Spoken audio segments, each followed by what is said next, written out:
Asset London میں پیر سید علاؤالدین صدیقی کی خدمات کو خراج تحسین پیش کرنے کے لیے محفل کا انعقاد کیا گیا، جس میں علماء کرام اور نعت خواں حضرات کی کثیر تعداد شریک ہوئی۔ یہ رپورٹ دیکھیے۔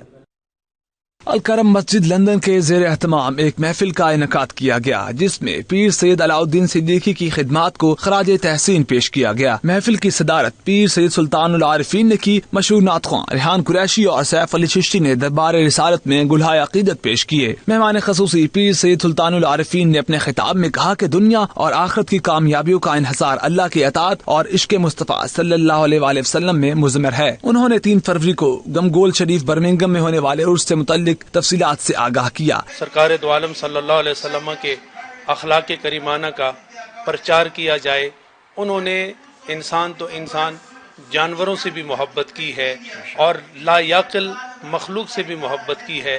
سرکار دو عالم صلی اللہ علیہ وسلم کی اگر محبت کو اور ان کے اخلاق کا پرچار کیا جائے تو کوئی بعید نہیں ہے کہ جرائم پیشہ لوگ واپس دین کی طرف مڑ کر خود اپنے سارے وجود کو خوشبو کی بنیاد فراہم کر کے معاشرے کے لیے وہ ایک بہترین کردار کی صورت میں سامنے آ سکتے ہیں۔ الکرم مسجد میں آج جو محفل ہوئی ہے، یہ بیسیکلی یوتھ کو، نوجوانوں کو دین اسلام کی طرف راغب کرنے کا ایک بہانہ تھا، تاکہ وہ روحانیت کو اپنائیں، تاکہ ڈرگز میں ہیں یا اس وقت جو کرائم چل رہے ہیں ان سے بچے بچ سکیں اور دین اسلام کی طرف آئیں۔ جناب پیر سلطان العارفین مدد العالی، آپ کے لیے سب ہم آئے ہیں، آپ کی قبالیہ میں شامل ہیں۔ ماشاءاللہ خوبصورت پروگرام، اور ماشاءاللہ لندن کے علماء اور مشائخ عوام اہل سنت نے ماشاءاللہ بڑا خوبصورت ان کو استقبال دیا ہے۔ محبوب کی محفل کو محبوب سجاتے ہیں اور آتے ہیں وہی جن کو سرکار بلاتے ہیں۔ وہ لوگ خدا شاہد قسمت کے سکندر ہے جو سرور عالم کا میلاد مناتے ہیں۔ آقا کی ثنا خوانی در اصل عبادت ہے، ہم ثنا خوان نعت کی صورت میں قرآن سناتے ہیں۔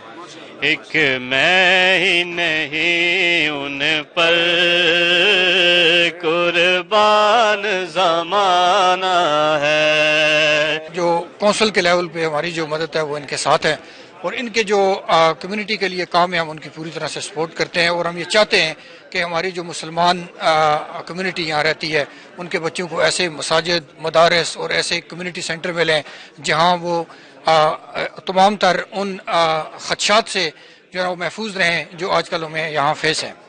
lot of روحانیہ wisdoms and pearls of knowledge and wisdom was shared. It touched my heart and I'm sure it touched many people's heart. May Allah gather the wonderful people like this to be always having the failan of beautiful knowledge of divinity, mahabba and love. Al-Karam مسجد کے خطیب علامہ محمد اعجاز نیروی نے کہا کہ اس طرح کی محافل سے نوجوانوں کو جرائم اور منشیات سے بچاؤ میں مدد ملتی ہے اور وہ روحانیت کی طرف مائل ہوتے ہیں۔